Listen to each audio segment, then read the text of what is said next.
On va commencer. La dernière fois, on a demandé qu'est-ce que le salut. Le frère, ils ont donné des bonnes définitions. Le salut, c'est Jésus lui-même. Et comme je dis, c'est le ticket d'entrée au paradis. Maintenant, on va prendre une parabole pour simplifier que Jésus a donnée concernant cette affaire de salut. Matthieu 22, à partir du verset 1. Alors Jésus, prenant la parole, leur parla de nouveau en parabole, il dit: Le royaume des cieux est semblable à un roi qui fit des noces pour son fils. Il envoya ses esclaves pour appeler ceux qui étaient conviés aux noces, mais ils ne voulaient pas venir. Il envoya encore d'autres esclaves, disant: Dites aux conviés, voici, j'ai préparé mon festin, mes bœufs, mes bêtes grasses sont tuées, tout est prêt, venez aux noces. Mais sans tenir compte de l'invitation, ils s'en allaient l'un de son champ, l'autre de son trafic. Et les autres se saisirent de ses esclaves, les outrageaient et les tuaient. Quand le roi l'entendit, il se mit en colère, il envoya ses troupes, fit périr ses meurtriers, brûla leur ville. Puis il dit à ses esclaves: Les noces sont prêtes, mais les conviés n'en étaient pas dignes. Allez donc dans les carrefours, dans des chemins, et autant que les gens que vous trouverez, appelez-les aux noces. Alors ces esclaves allèrent dans les chemins et rassemblaient tous ceux qu'ils trouvaient, méchants et bons. La salle de noces fut remplie de conviés qui étaient à table. Ok. Et le roi étant entré pour voir ceux qui étaient à table, il aperçut là un homme qui n'avait pas revêtu un habit de noces. Et il lui dit: Mon ami, comment es-tu entré ici sans avoir habit de noces? Cet homme eut la bouche fermée. Le roi dit au serviteur: Liez-le, les pieds et les mains, emportez-le, jetez-le dans les ténèbres du dehors, là où il y aura des pleurs et des grincements de dents. Car il y a beaucoup d'appelés, mais un peu d'élus. Amen. C'est une parabole que le Seigneur a donnée. Et ici, pour faire simple, hein, la salle en question, ça représente effectivement le royaume de Dieu. Lequel? Le royaume de Dieu, c'est Jésus. Et quand tu reçois Jésus-Christ dans ton cœur, automatiquement tu reçois son esprit. Et parce que tu as son esprit, tu as reçu le pouvoir de devenir enfant de Dieu. Tu es enfant de Dieu. Quand tu reçois l'esprit de Christ, tu es un enfant de Dieu. Il n'y a pas de problème. On te considère, même spirituellement, que ce soit les anges, les démons, comme un membre du royaume.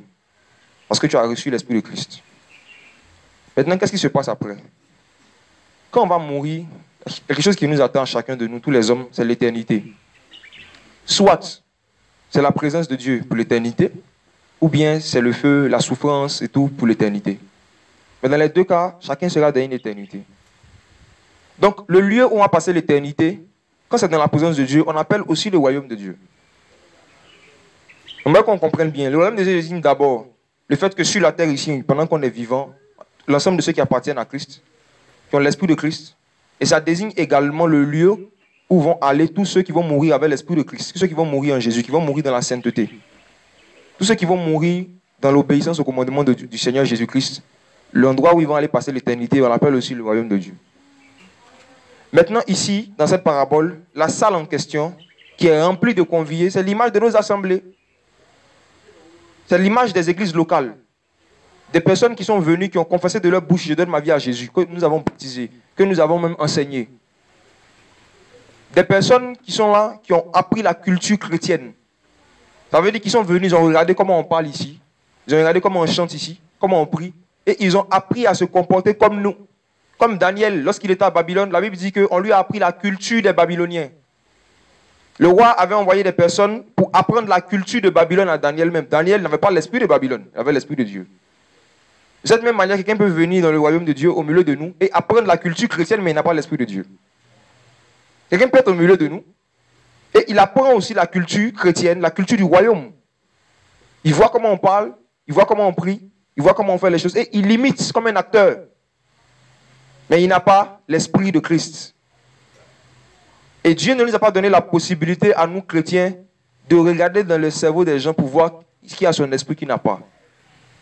Il nous a dit simplement: vous les reconnaîtrez à leurs fruits. Ça aussi on va en parler. Les fruits, c'est quoi? Parce qu'il y a, vous savez, il y a les mauvais fruits et puis il y a les bons fruits en plastique. Les mauvais fruits, quand tu vois de loin, tu sais que c'est pourri. Mais les fruits en plastique, c'est quoi? Tu rentres chez quelqu'un, tu vois des mangues, des raisins dessus la table et tu te dis: waouh, ici on porte des fruits. Jusqu'à ce que tu touches. C'est quand tu touches, tu vois que c'est du fake. Et il y a des gens qui sont au milieu de nous qui portent des fruits, mais des fruits en plastique. C'est des faux fruits en fait, mais qui sont tellement bien déguisés que nous-mêmes on ne peut pas savoir si ce n'est pas Dieu. Et voici ce qui s'est passé à ceux qui étaient chargés de veiller sur la salle, qui est l'image des conducteurs, des prédicateurs, des anciens. Des gens que Dieu a mis pour veiller, qui on considère comme membres de l'assemblée, qui on ne considère pas comme membres de l'assemblée. Et eux-mêmes, ils n'ont pas vu ce monsieur-là. Il a pu rentrer sans habit de noces. Alors que normalement, les gardes servent à ça, à vérifier qui sont ceux qui ont le ticket d'entrée et ceux qui ne l'ont pas.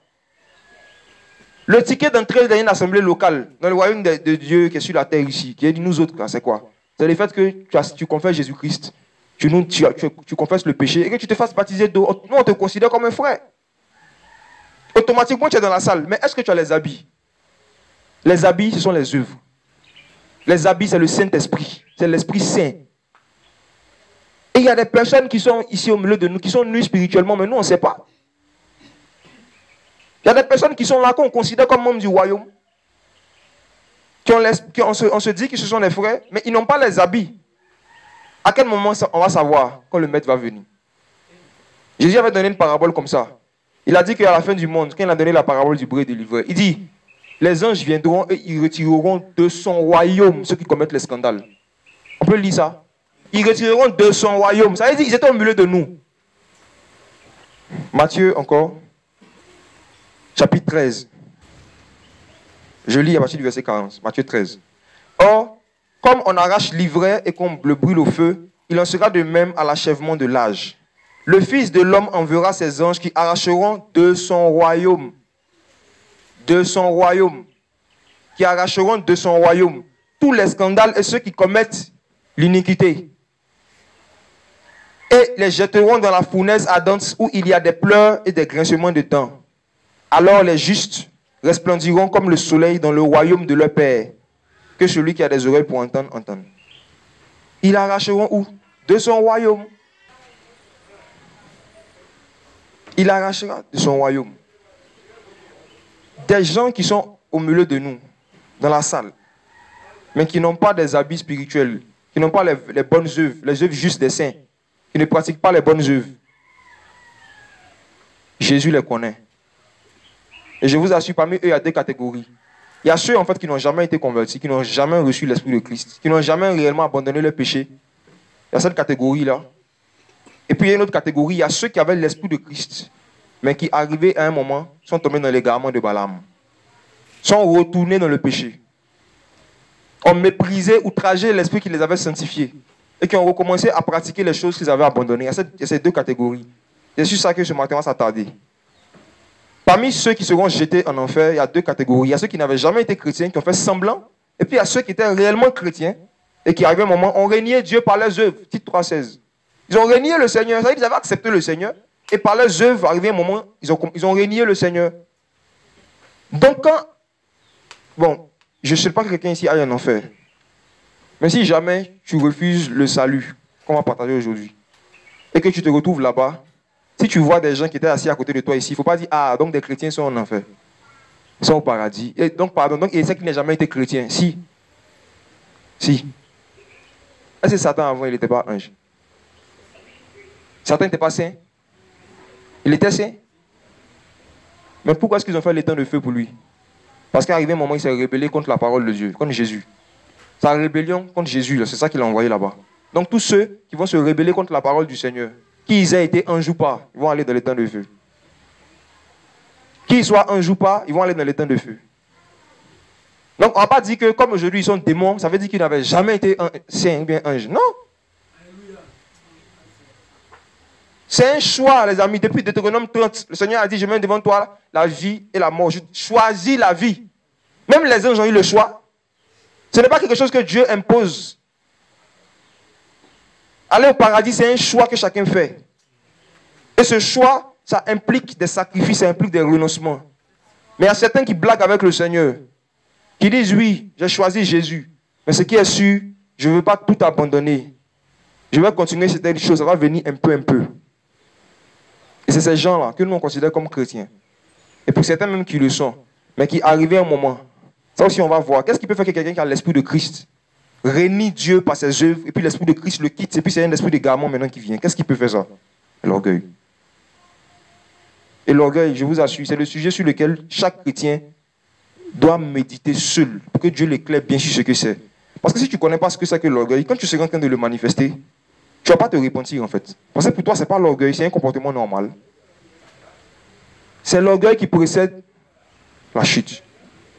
Et quand on dit que quelqu'un a chuté, ça veut dire qu'il était en haut. C'est des expressions simples. Quelqu'un qui est couché, les serpents, la race des vipères, on ne peut pas dire qu'ils ont chuté, parce que même ils vivent par terre. Les serpents, même sur sa place, il est toujours couché. Donc moi, quand il dit ça, quelqu'un n'est pas converti, il a chuté. Il dit, tu n'as pas chuté, tu t'es retourné. C'est la même, tu es toujours par terre. Quand on dit chuter, ça veut dire qu'il chutait debout. Et c'est les brebis seulement qui peuvent chuter. Parce qu'elles ont 4 pattes. Mais les serpents, ceux qui sont de la postérité de vipères, ils sont toujours dans le péché, ils pratiquent le péché. Et nous, on ne les connaît pas forcément. Ils peuvent apprendre à prêcher, apprendre à mémoriser les versets, lire les livres du frère Chora, bosser les arguments qui sont dedans, et puis venir. Ce qu'on appelle les acteurs, je vous assure, c'est l'un des métiers les plus dangereux du monde. Quelqu'un qui est acteur professionnel, quand il se convertit, il doit vraiment demander au Seigneur de renouveler son intelligence. Sinon, cette attitude qu'il a à jouer le rôle d'un personnage, alors qu'il ne l'est pas, il pourra le faire facilement quand il va rentrer dans le royaume de Dieu aussi.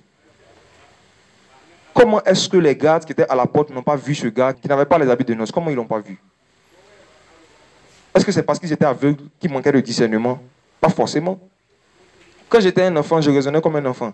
Je me disais que si jamais quelqu'un était au milieu des véritables chrétiens pendant plus de 6 mois, 1 an, alors que c'était un faux chrétien, c'était un sorcier, puis ils n'ont pas su, c'est qu'eux-mêmes, peut-être, ils ne sont pas trop clairs. C'est comme ça que je raisonnais avant. Mais quand j'ai grandi, j'ai vu que ce n'est pas ça toujours. Il y a des acteurs professionnels. Il y a des gens qui savent imiter les fruits de l'esprit. Il y en a beaucoup chez les sœurs catholiques. Elles savent imiter la douceur, imiter la patience, imiter la piété. Elles imitent tellement bien que des chrétiens me les regardent et puis ils disent, ah, je suis que celles-là ne seront pas sauvées. On va aller au ciel.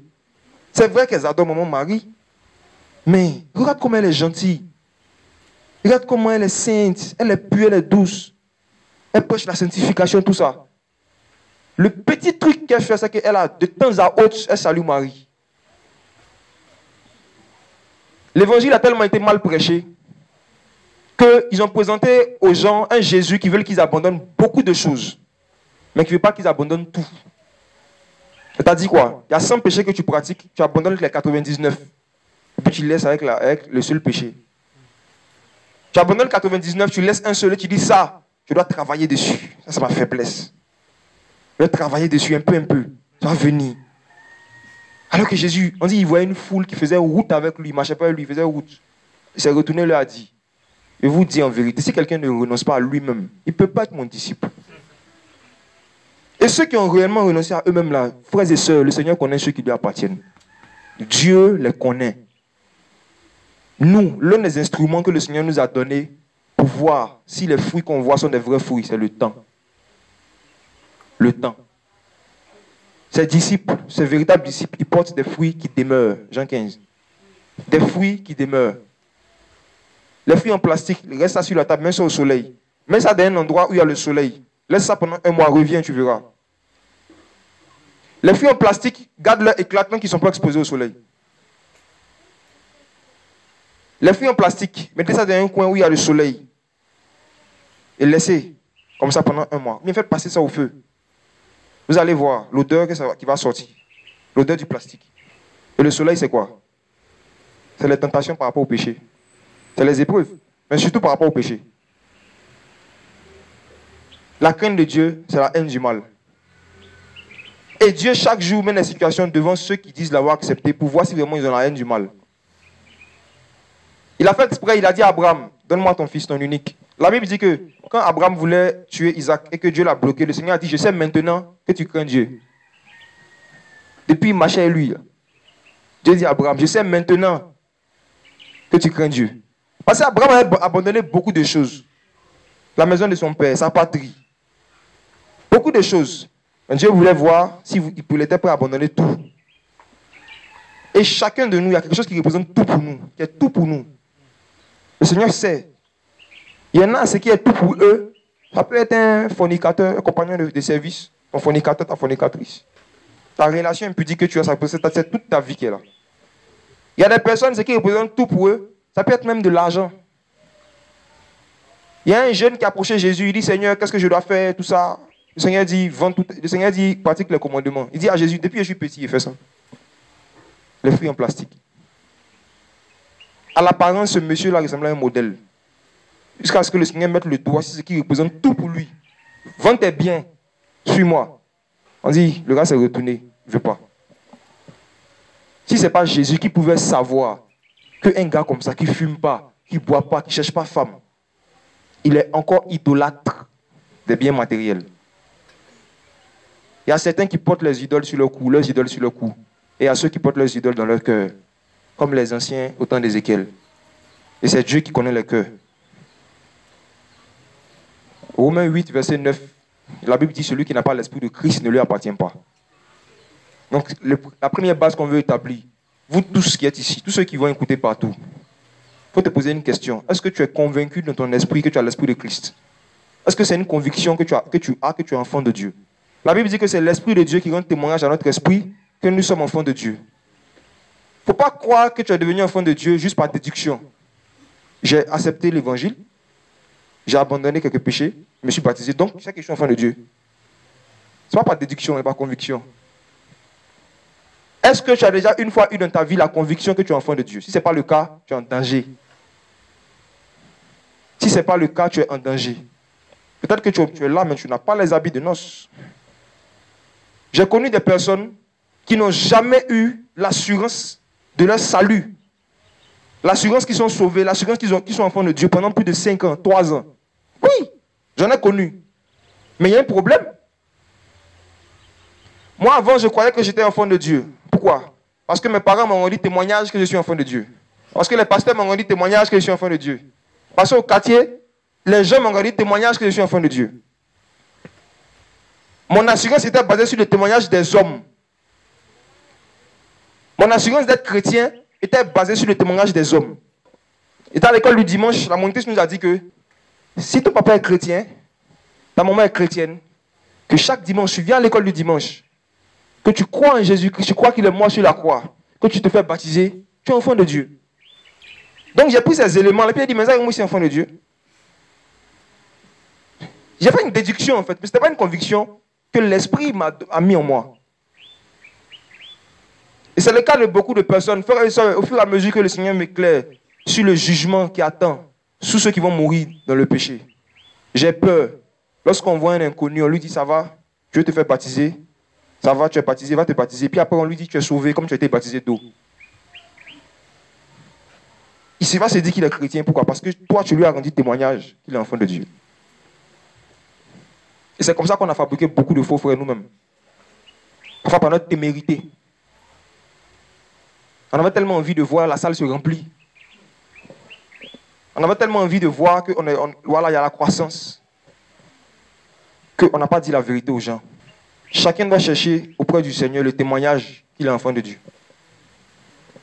Et comme toi-même dans ton cœur, tu vas savoir si tu es réellement enfant de Dieu. Quel est l'amour que tu as dans ton cœur pour le monde et les choses qui sont dans le monde. La Bible dit que celui qui aime le monde, l'amour du Père n'est pas en lui. Est-ce que ton cœur est encore attiré par les choses mondaines que même les musulmans savent que ce n'est pas bon? Par exemple, musique païenne, Arafat. Non. Il y a des sujets sur lesquels, j'ai dit, la conscience même de tous les religieux est unanime. Impudicité dans toutes les religions, c'est que c'est péché. Allez vivre avec quelqu'un, coucher avec la personne, alors que vous n'êtes pas marié, partout on sait que c'est péché. Musique mondaine, film mondain, à caractère impudique, les telenovelas. Si tu as un cœur qui est encore attiré par ces choses, et qui n'a jamais réellement même été désintéressé par ces choses, c'est fort possible que tu n'as jamais reçu le cœur nouveau que Dieu a promis à ceux qui l'acceptent. La Bible dit que ceux qui sont en Jésus-Christ ont crucifié la chair avec ses passions et ses désirs. Fais un peu le bilan. Qu'est-ce qui te passionnait avant d'avoir reçu Jésus-Christ? Quelles étaient tes passions? Sport, jeux vidéo, shopping inutile, dépenses, gaspillage d'argent. Et ça de voir, chacun connaît ce qui étaient ses passions. Maintenant, il faut voir, est-ce que depuis que tu dis avoir reçu Jésus-Christ jusqu'à aujourd'hui, il y a eu une crucifixion de tes passions? Est-ce que tu as expérimenté ça? Ceux qui sont réellement nés d'en haut ont au moins un témoignage sur quelque chose qui était leur passion Et puis le jour où l'Esprit de Dieu est venu habiter dans leur cœur, il a rendu témoignage qu'ils sont enfants de Dieu. Ils se sont levés un matin comme ça, et puis la chose, il y a un désintérêt. C'est l'œuvre de l'Esprit de Dieu dans notre cœur. Et le Saint-Esprit fait cette œuvre-là dans le cœur de ceux qui sont sincères par rapport au renoncement au péché. Pourquoi est-ce que Jésus est mort? À cause de nos péchés. Et tous ceux qui vont l'accepter et qui vont dorénavant ne plus pratiquer le péché, ils vont aller au ciel. Et on va lire le passage où le Seigneur a clairement dit que parmi ceux qui vont jeter dehors, il y a deux catégories. Il y a ceux carrément qui n'ont jamais accepté, qui ne connaissent pas Dieu. Et puis il y a ceux qui n'obéissent pas à l'évangile de Jésus-Christ. À ces deux catégories de personnes-là. Et quand on dit obéir, ça veut dire que c'est des gens qui ont entendu. Ceux qui ne connaissent pas, c'est des personnes même qui n'ont... Voilà, ça ne les intéresse pas de connaître le Seigneur. Mais je voulais vraiment d'abord poser ce fondement-là. Je parle d'abord de ceux qui n'ont jamais été chrétiens véritablement. Et qui vont se retrouver en enfer parce qu'ils n'ont jamais été chrétiens. Avant d'être chrétien, il faut d'abord être disciple. Dans Actes 11, 26, la Bible dit que c'est les disciples qui ont été appelés chrétiens. En tant que Jésus a dit que celui qui ne renonce pas à lui-même peut être mon disciple.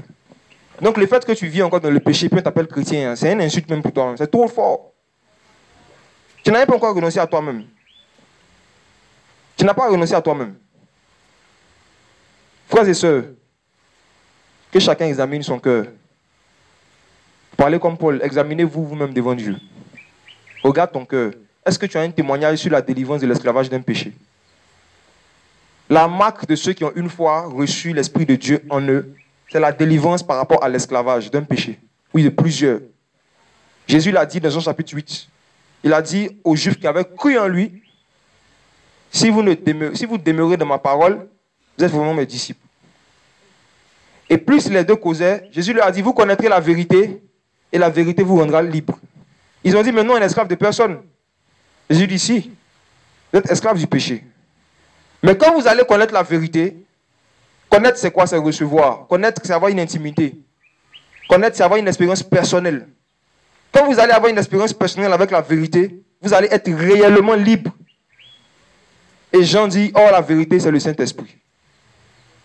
Et Paul aussi, il fait écho, 2 Corinthiens 3, 17, il dit, là où est l'Esprit du Seigneur, là se trouve la liberté.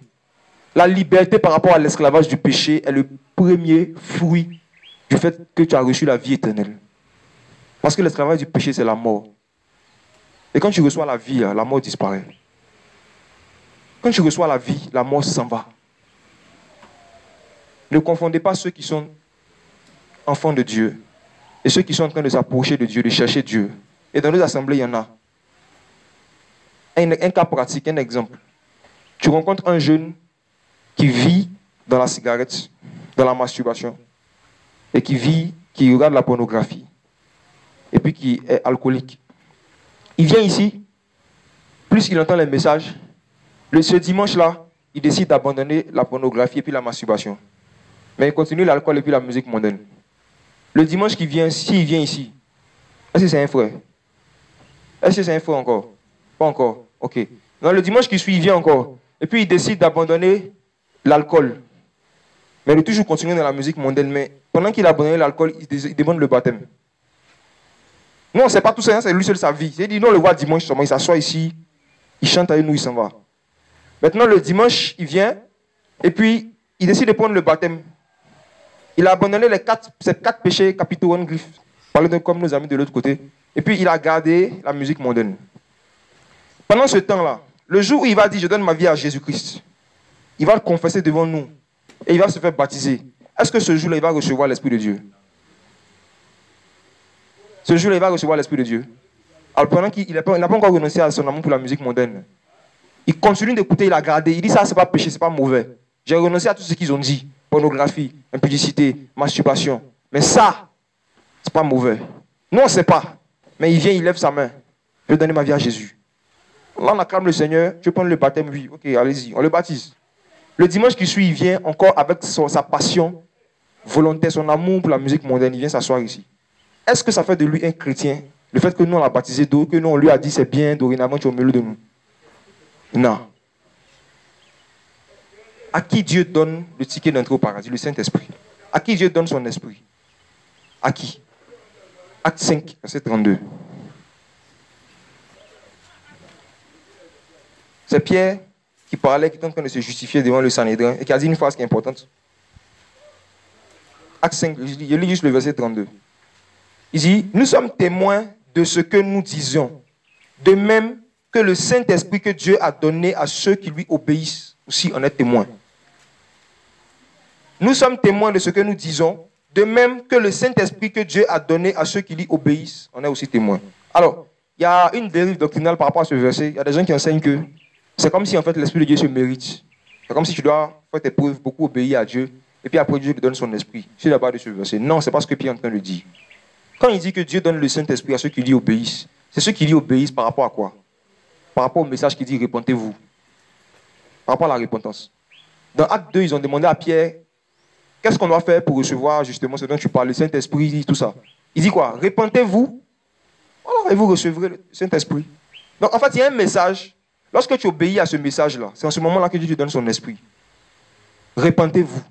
Renoncez à vos passions mondaines. Renoncez à tous vos péchés, pas à certains. Tout. Et Dieu seul sait ceux qui lui obéissent. Ceux qui ont obéi à cet ordre-là. Ceux qui ont pris la décision dans leur cœur véritablement, dans tout leur cœur, de dire aujourd'hui, moi je renonce à moi-même, je renonce à mes péchés, je vais marcher en nouveauté de vie. Dieu seul sait. Et quand Jésus vient, il regarde, il voit que véritablement, tu as obéi au message qui dit repentez-vous, il te donne son esprit. Mais quand tu n'es pas sincère dans ta repentance, quand tu n'as pas pris de tout ton cœur la décision d'obéir au Seigneur, c'est ça croire en Jésus. Les démons ne sont pas sauvés, pourtant ils croient en Jésus. Ils croient mais ils n'obéissent pas. Est-ce qu'ils sont soumis à Dieu? Ils ne pratiquent pas sa parole, c'est des rebelles. Faites la différence entre croire en Jésus et puis croire en son histoire. Croire en l'histoire de Jésus. Croire en l'histoire de Jésus, c'est quoi? C'est le fait que tu crois qu'il a vécu, qu'il est mort, qu'il est ressuscité le 3e jour, qu'il est monté au ciel et qu'il va revenir chercher son église. Tout le monde croit en ça. Ah, tu crois en l'histoire de Jésus. C'est ce qu'on voit dans les grandes campagnes d'évangélisation des Américains. On dit si tu crois simplement qu'il est mort, il est ressuscité le 3e jour, qu'il allait au ciel, c'est fini, tu es sauvé. Pour l'éternité. Croire, c'est quoi? Croire, c'est obéir. Croire, c'est obéir. Dieu a dit à Pierre, quand il marchait sur l'eau, Pierre dit, veut marcher. Jésus dit, marche, viens. Vous voyez? Pierre a cru. Comment nous on le sait? Parce qu'il a obéi. Quand le Seigneur lui a dit, viens, il est venu. La foi sans les œuvres est morte. C'est par tes actes qu'on voit si tu as cru ou pas. Donc si tu as cru un message qui dit que c'est ceux qui se répandent qui vont recevoir l'évangile, et que ceux qui ne se répandent pas sont condamnés. Si tu crois en ça, comment on va le voir dans tes œuvres? Et c'est le Seigneur seul qui sait. Donc il y a beaucoup qui vont expliquer leur expérience. Ils vont vous dire, je me suis converti en 2000. J'étais chrétien avec l'Esprit de Dieu. Mais j'aimais encore la musique mondaine, j'aimais encore le sexe. Et puis c'est en 2008 que j'ai décidé véritablement d'arrêter tout. Et puis que j'ai été délivré. Mais que pendant ce temps, j'étais chrétien. Non frère, c'est une mauvaise interprétation de ton histoire. Tu as mal compris ce qui t'arrivait. Demandez à tous les véritables enfants du Seigneur. Nous tous, on était esclaves du péché. Mais il y a un jour en particulier où tu as été plus sincère dans ta repentance que les autres jours. Il y a un jour en particulier où tu as eu la foi pour être sauvé. Tu as eu la foi que Dieu pouvait te délivrer plus que les autres. C'est ce jour-là que tu es devenu, qui a reçu le pouvoir de devenir enfant de Dieu. Le pouvoir de marcher sur les serpents, les scorpions, sur toute la puissance de l'ennemi. Ça là, c'est le jour où tu as été véritablement sincère de tout ton cœur par rapport à ton renoncement à soi. C'est ce jour-là que Dieu t'a donné la délivrance, la liberté par rapport à ton esclavage. Je précise encore, je ne suis pas en train de parler de ceux qui étaient véritablement convertis, qui avaient l'Esprit de Dieu, qui ont connu la sanctification et qui, arrivé à un moment, sont tombés. On va parler de ça après. Je suis en train de parler de ceux qui se blaguent. De ceux qui, comme nous, se blaguent. Sur la base du témoignage que des prédicateurs leur ont rendu, mais aucun témoignage personnel eux-mêmes dans leur cœur qui sont enfants de Dieu. Tu connais ton cœur, chacun connaît son cœur. Chacun connaît ce qu'il fait quand il est seul. Chacun connaît ce qu'il aime, sa passion quand il est seul. Chacun connaît ce qui le passionne le plus quand il a du temps libre. Chacun sait ce qu'il fait de son temps libre. Chacun sait. Et ça, c'est devant le Seigneur. Et le Seigneur, comme il nous voit, nous tous, en fonction de cela, il connaît ceux vraiment qui ont accepté, qui ont obéi au message de la repentance. C'est à eux qui donnent son esprit. Et il y a tellement de fausse repentance. Parce qu'on n'a pas bien compris l'évangile. On s'est dit que Jésus veut qu'on abandonne certaines choses, et puis pour le reste, c'est comme, genre, ça va venir après, quoi. tous les péchés que tu pratiques de manière consciente, toutes les passions mondaines que tu pratiques de manière consciente, Jésus veut tout. Parce que lui, quand il s'est donné, il a donné sa vie. Il n'a pas donné une partie de sa vie. Dieu a donné tout ce qu'il avait. Son Fils unique. Il a donné tout. Il a donné tout ce qu'il avait. Et le sang a coulé de partout. C'est pour cela que Dieu est exigeant. Parce qu'il a payé un prix tellement grand, tellement fort, qu'il ne peut pas permettre qu'on se foute de lui. Qui va accepter d'échanger un iPhone contre un téléphone Motorola banni? Le prix que Jésus a payé à la croix, là, la seule chose qui a la même valeur que ce prix, ce sont tes péchés. Le prix que Jésus a payé à la croix, pour pouvoir recevoir ce sacrifice-là, en échange, tu dois donner tous tes péchés. Nos péchés étaient tellement chers, étaient tellement grands, qu'il fallait que ce soit la vie, c'est toi Dieu même qui prend une forme humaine pour venir payer ça, racheter. Donc nous sommes des voleurs, on veut voler Dieu, lorsqu'on veut recevoir son sacrifice et puis en échange lui donner une partie de nos péchés. Ça ne marche pas. Tout ce que tu pratiques de manière consciente et volontaire, le Seigneur veut tout. Et il y a beaucoup qui n'ont jamais franchi ce pas, qui ont abandonné beaucoup de choses, comme le jeune homme qui est venu voir Jésus pour dire qu'il veut la vie éternelle. Il a abandonné beaucoup de choses. Mais son amour pour ses biens matériels, il n'a jamais renoncé à ça. Et il pensait qu'il pouvait faire un compromis avec Dieu. Et c'est comme ça que beaucoup seront surpris. Jésus, le Dieu qui veut tout, tous les péchés. Parce que lui, il a tout donné.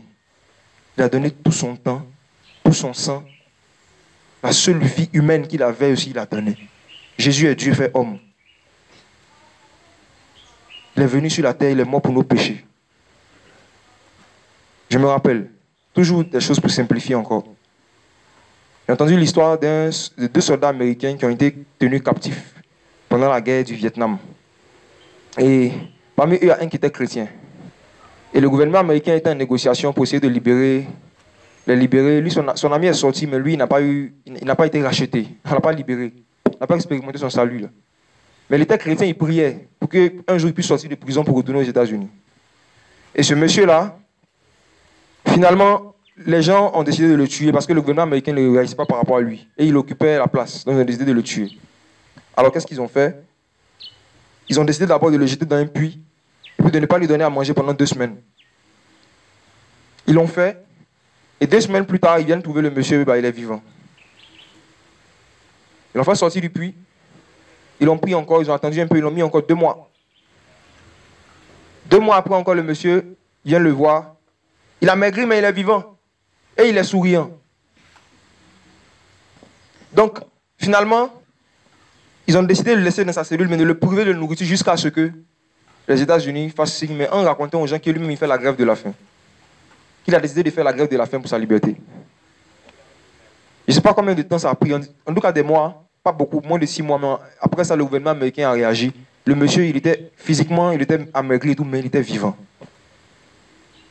Donc alors, il y a un homme qui avait suivi ça parmi les gardes et tout, et qui avait été marqué.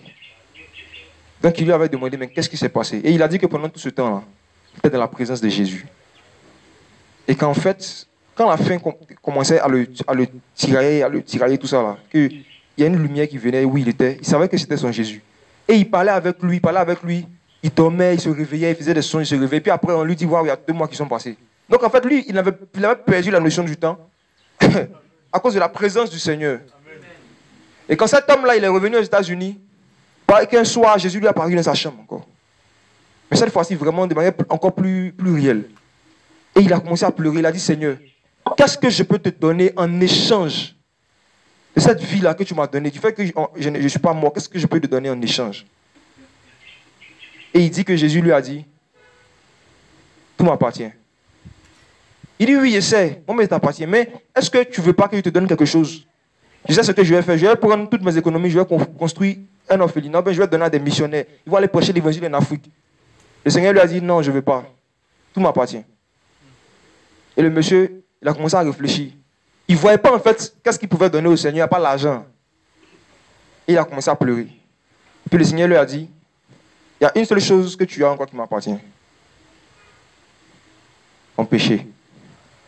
C'est ça que je veux. Puis il me dit merci. Parce que ce monsieur-là, il avait recommencé encore, avant que la guerre ne commence et tout, à développer de la rancune, de l'amertume contre quelqu'un. C'est ça que Dieu voulait.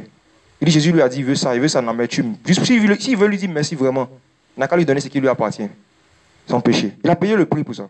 Quand tu payes le prix de quelque chose, on doit te donner la chose. C'est pour ça que ceux qui ne vont pas donner vont aller en enfer parce qu'ils ont escroqué Dieu. Jésus paye le prix, il ne veut pas lui donner ce pourquoi il a payé le prix. Arnaque. Et j'avais lu ça quelque part dans un livre il y a 6-7 ans. Cette histoire-là, ça illustre bien, encore comme je dis, pour simplifier pour tout le monde, le fait que tout le problème de Dieu avec l'homme, là, c'est le péché, ce n'est pas autre chose. Et le salut est intervenu justement par rapport au péché. C'est parce que Adam a péché que Dieu maintenant a mis en place un plan, non seulement pour le justifier, pour le sanctifier, et puis maintenant, à la fin, maintenant, là, ramener maintenant dans son royaume en haut là-bas. Donc quand il n'y a pas de péché, s'il n'y avait pas de péché, le sacrifice de Jésus n'allait pas être utile. Mais à chaque fois que le péché recommence à être pratiqué par l'homme, il y a un jugement qui vient. Le premier qui a prêché à l'homme qu'il ne peut pas perdre la vie éternelle, c'est Satan. N'est-ce pas dans Genèse? Genèse 3. Je lui dis, tu peux manger de tous les arbres qui sont là. Adam avait l'esprit de Dieu. Il était, comme même le dit, il était né sauvé. Lui, on l'a créé adulte. Avec l'esprit, tout est là. Il est né dans la grâce. Maintenant, quand on lui demande là, surveille le jardin. Il faut donner le nom des animaux. Et puis, il ne faut pas manger ça là. C'est tout. Il a fait ça bien. Et le Seigneur lui dit que le jour que tu vas manger l'arbre que je t'interdis de manger, tu mourras, tu mourras. Pour parler de la mort spirituelle et la mort physique que Adam allait expérimenter. Car le salaire du péché, c'est la mort. Que tu sois ange, que tu sois Adam, c'est le même sort qui t'attend. Que tu sois, même si, que ça ton passé, Satan a un passé glorieux. Hein? Si tu lis Ézéchiel, tu vois vraiment qu'il a un passé glorieux. Ce qu'on appelle les anges déchus aujourd'hui. Ils ont été déchus de quoi? De la grâce. Ils ont été déchus de la grâce. Et qu'est-ce qu'ils ont fait qu'ils ont été déchus de la grâce? Ils ont voulu envoyer leur propre doctrine au ciel. Leur propre règne. Ils se sont rebellés contre le Seigneur. Ils ont voulu que ce soit eux maintenant qui soient au centre, qui soient au milieu. Au ciel, c'est Jésus qui est au milieu. Et ils disent non. On les a chassés. Et le serpent dit à la femme, tu ne mourras point, tu ne mourras point. Mais il sait en fait que si tu manges, si vous mangez de ce fruit, vous allez devenir comme lui, comme des dieux, ou encore comme Dieu. Et voici un peu cette phrase-là, que l'ennemi, depuis lors, s'est toujours battu pour infiltrer dans ce qui représente le jardin aujourd'hui d'Éden, c'est l'Église, le corps de Christ. Il s'est toujours battu pour ramener ça dans la tête de l'homme. Parce que je vous assure, chacun de nous, quel que soit le niveau d'intimité, de sainteté que tu penses avoir avec le Seigneur, le jour où tu vas perdre la notion du jugement, le jour où tu vas perdre la notion de mourir, de passer le temps dans le feu éternel, tu vas perdre ta fermeté par rapport à la tentation. C'est ça en fait le danger. C'est que lorsque la notion du jugement, qui est réservée à ceux qui n'obéissent pas au Seigneur, n'est pas claire dans les esprits, il y a la fermeté qui est diluée en fait. Ça dilue la fermeté. Tu ne mourras point, tu ne mourras point. Voici le message du serpent. Mais si en fait tu désobéis, il y a d'autres choses qui vont t'arriver, mais ce n'est pas la mort en fait éternelle. Ce n'est pas ça. Tu ne vas pas perdre la vie, mais il y aura d'autres conséquences. Si tu désobéis, tu ne mourras point. Mais ce qui est sûr, il y aura d'autres choses, mais ce qui est sûr, tu ne mourras point. C'est le tu ne mourras point là, lui voulant lever. La première personne qui a parlé de la mort à l'homme, c'est qui? C'est Dieu. Ce n'est pas un message qui vient de Satan. Le fait de dire que si tu désobéis, tu vas en enfer. C'est Dieu qui a prêché ça. Et il a prêché ça à quelqu'un qui avait son esprit. Il a prêché ça à Adam. Ce n'était pas aux animaux.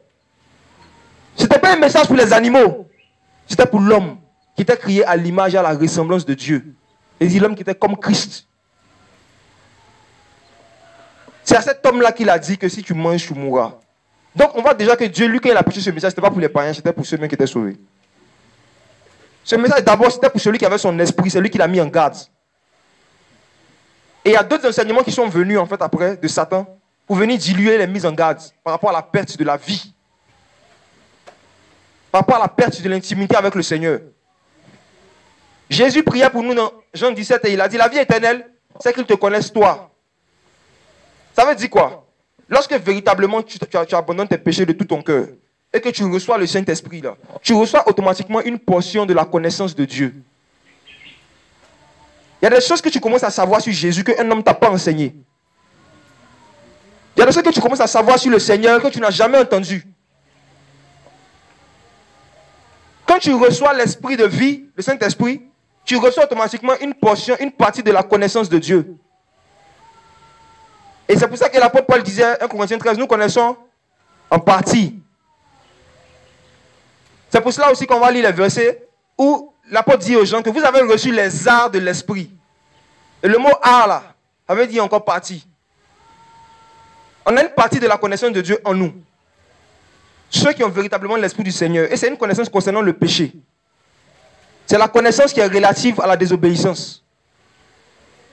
Les gens qui ont véritablement l'Esprit de Dieu, personne ne les enseigne sur la crainte de Dieu.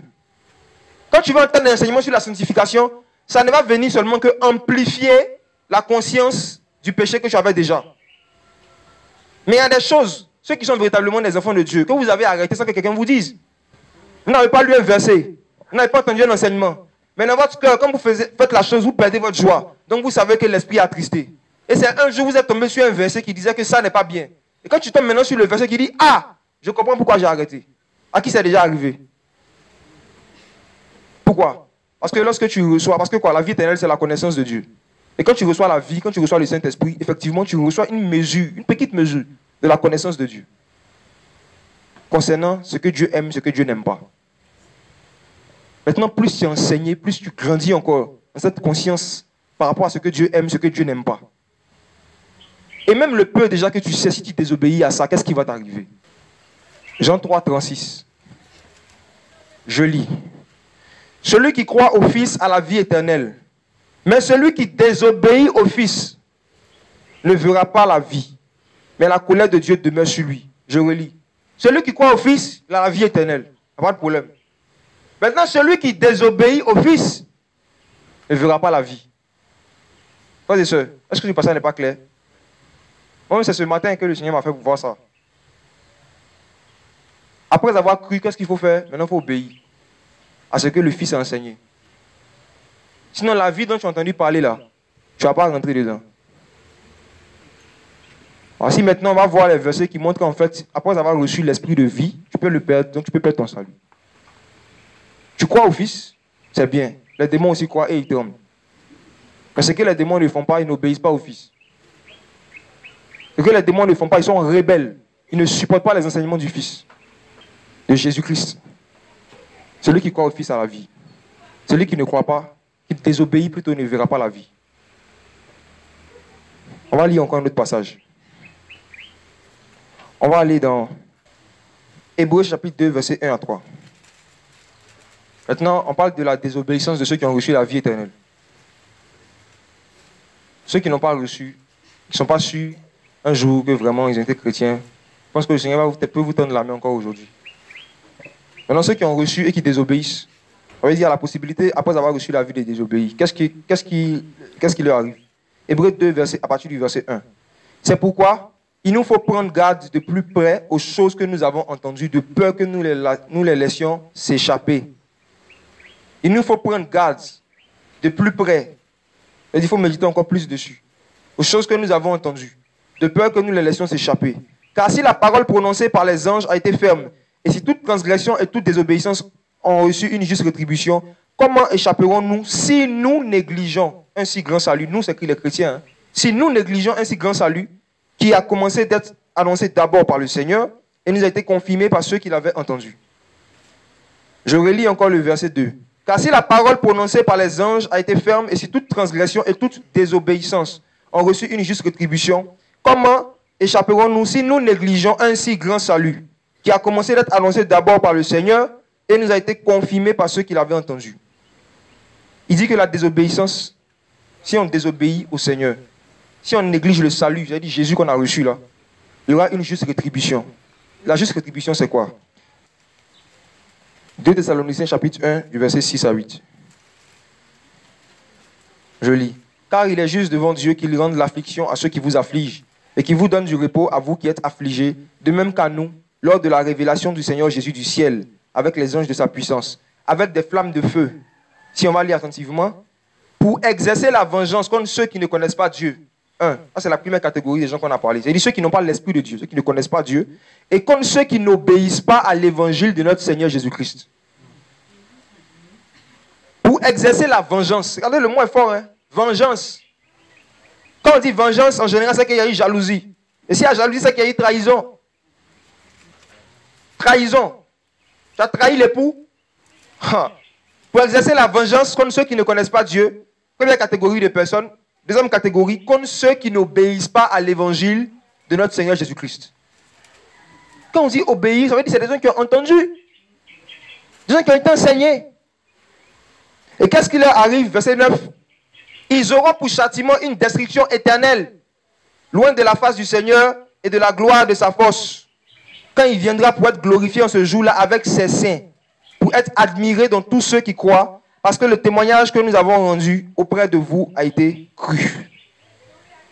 Ils auront pour châtiment une destruction éternelle. Qui? Ceux qui ne connaissent pas Dieu et ceux qui n'obéissent pas à l'évangile de Jésus-Christ. On va lire encore un autre passage. Matthieu 5, le verset 13. Je lis. Vous êtes le sel de la terre. Mais si le sel perd sa saveur, on peut perdre. Hein? Si le sel perd sa saveur, avec quoi le salera-t-on?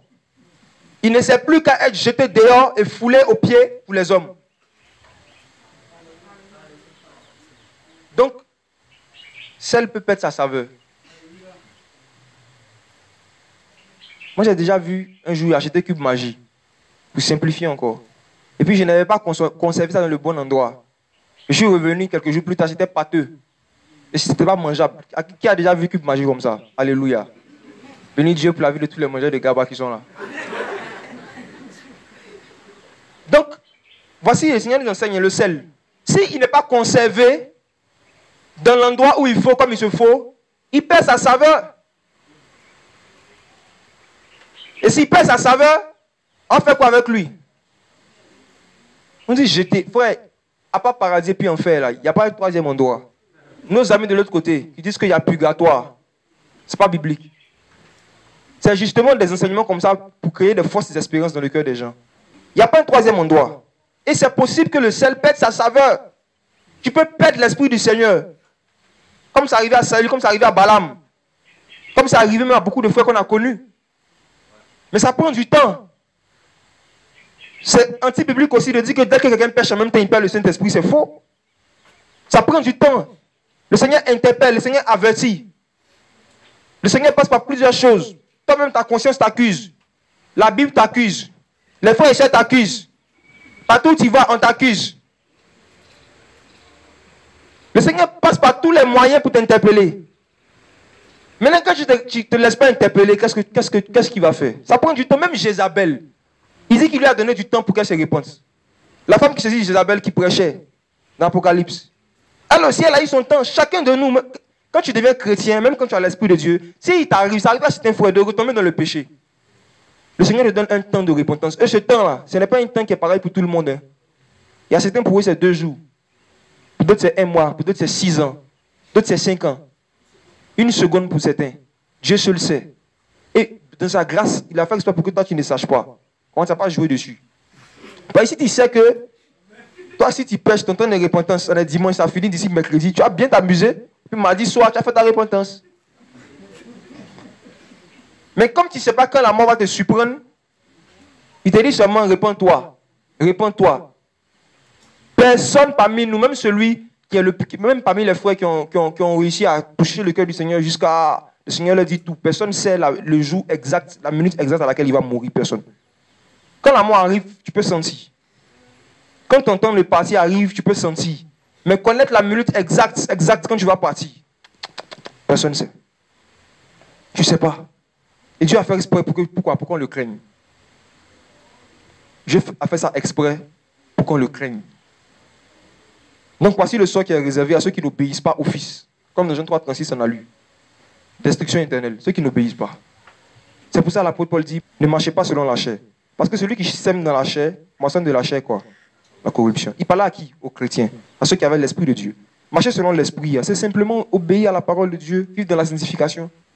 C'est ça simplement marcher selon l'esprit. Ce n'est pas les dérives qu'on voit aujourd'hui, les jeunes qui ne veulent pas aller à l'école, ils sont assis, on dit non, j'accours. Ils disent non, aujourd'hui je ne vais pas, l'esprit me dit de rester à la maison, je ne suis pas convaincu.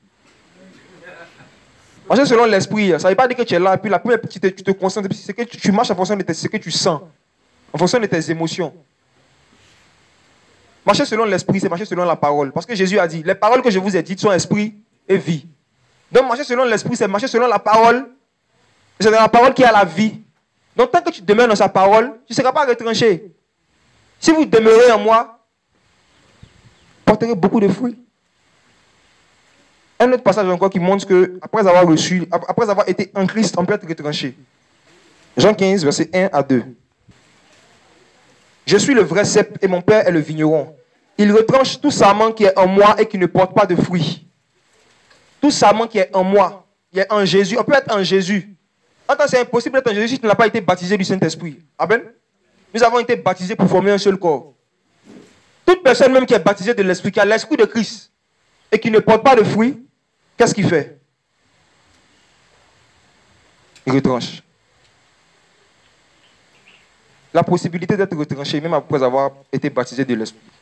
Ça veut dire branche, je simplifie encore. C'est un arbre, c'est les branches.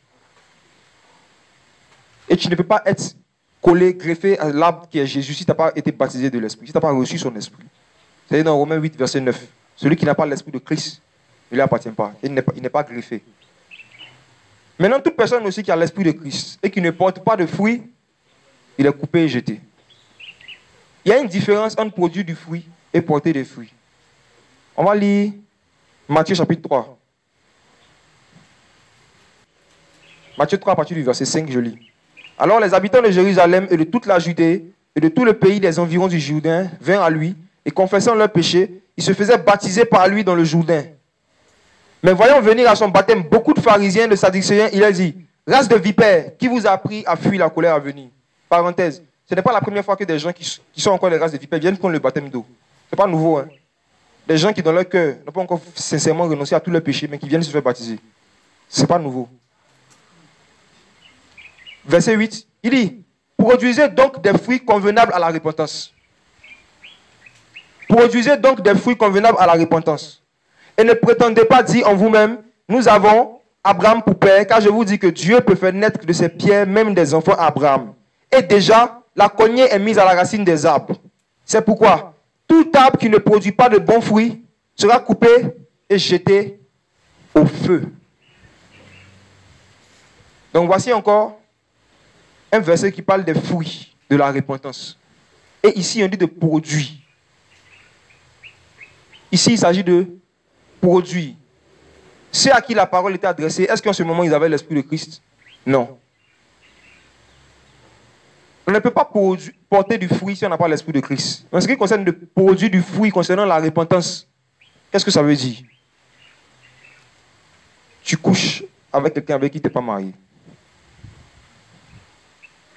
Tu peux dire, Seigneur, je te demande pardon parce que j'ai commis la fornication. Ça, c'est la confession. Maintenant, les fruits, c'est quoi? Je me sépare de cette... J'arrête, c'est la séparation. J'arrête.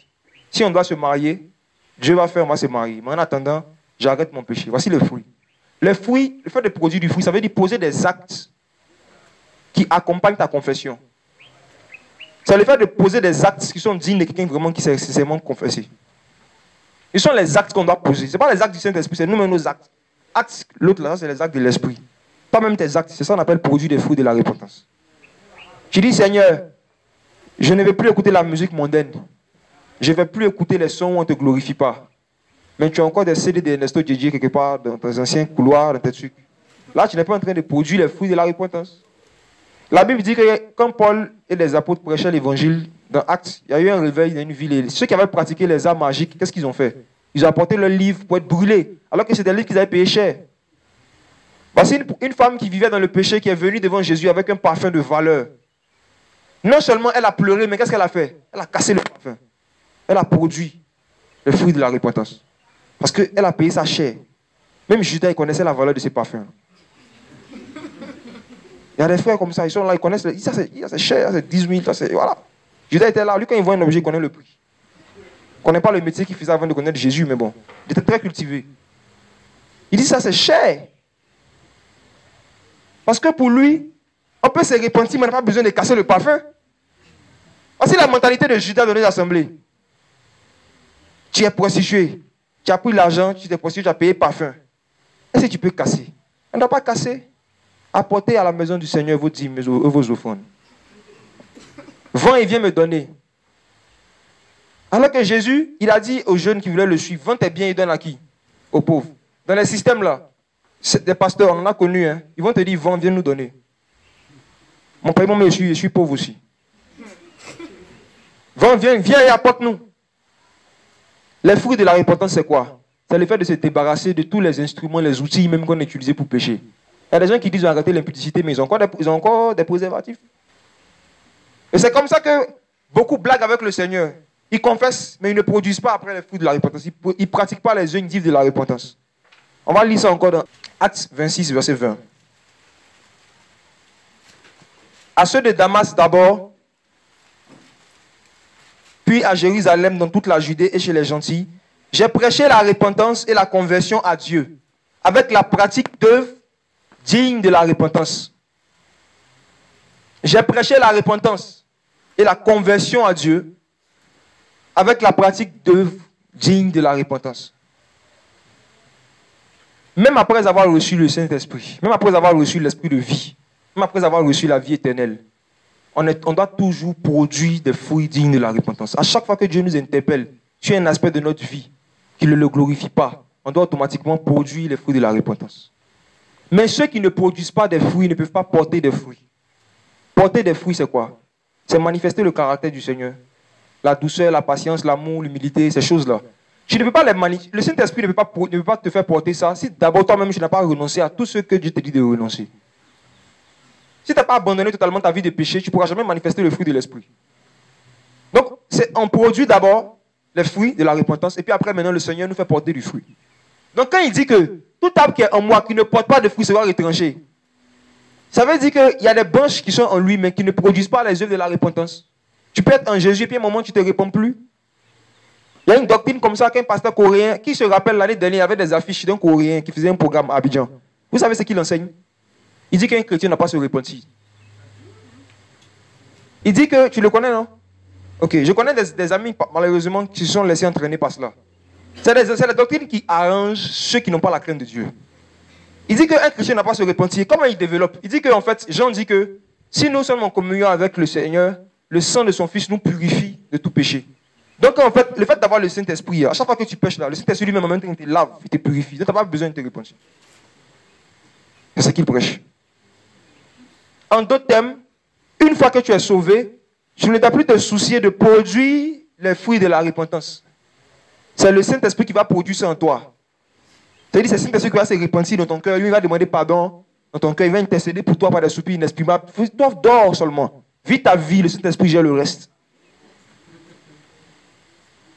Et en un nous, on est assis ici, mais je vous assure, souvent quand on sort, on côtoie les gens, il y a du travail dehors. Hein? Il y a du travail dehors, il y a des doctrines pernicieuses. Des faux enseignements élaborés avec des versets bibliques qui sont logiques, mais qui sont démoniaques. Et comment on reconnaît le faux enseignement? Le fruit que ça produit. Tout enseignement qui dilue ta fermeté par rapport au péché.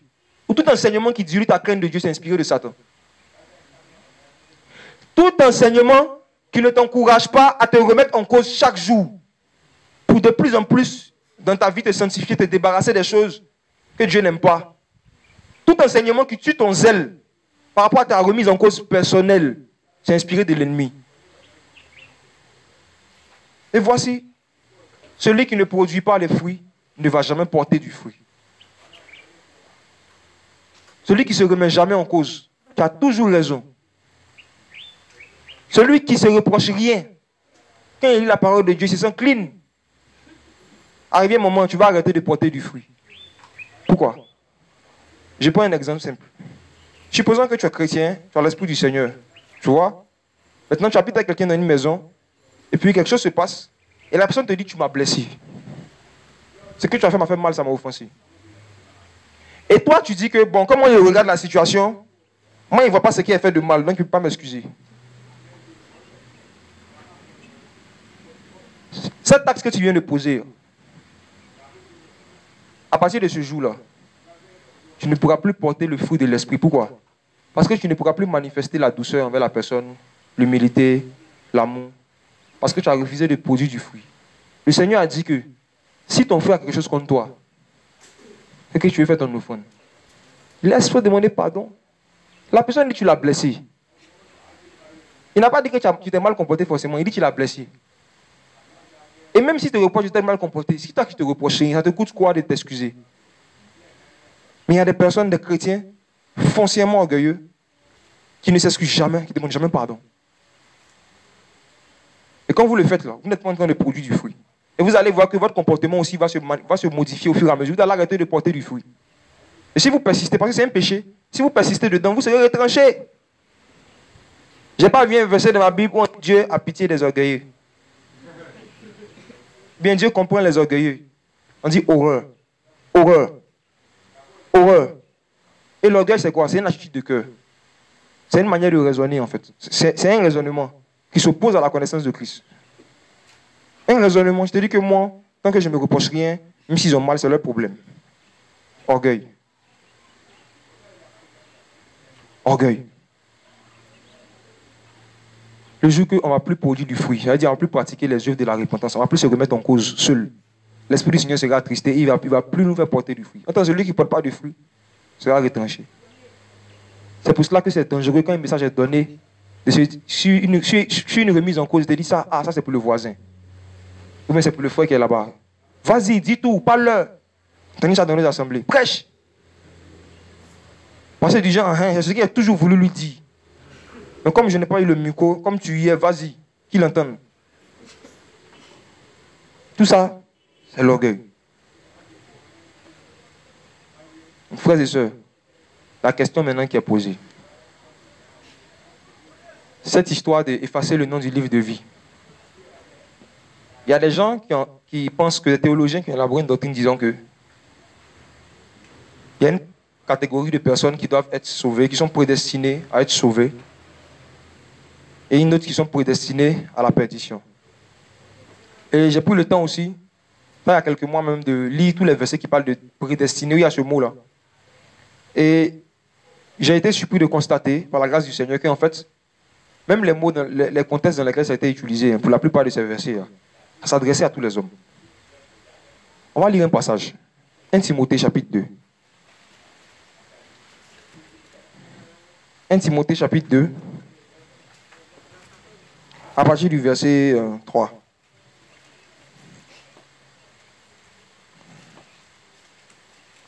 À partir du verset 1 même, bien comprendre quelque chose encore. Je lis.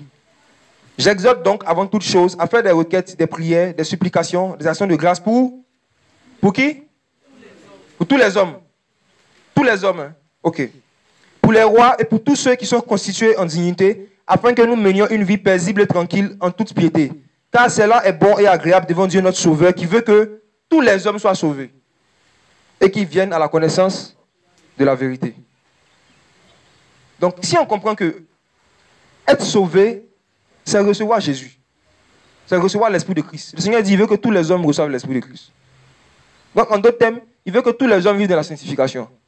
Il veut que tous les hommes soient semblables à l'image de son Fils. Parce que sauver, il y a tout ça dedans. Le Seigneur te pardonne tes péchés, il te justifie.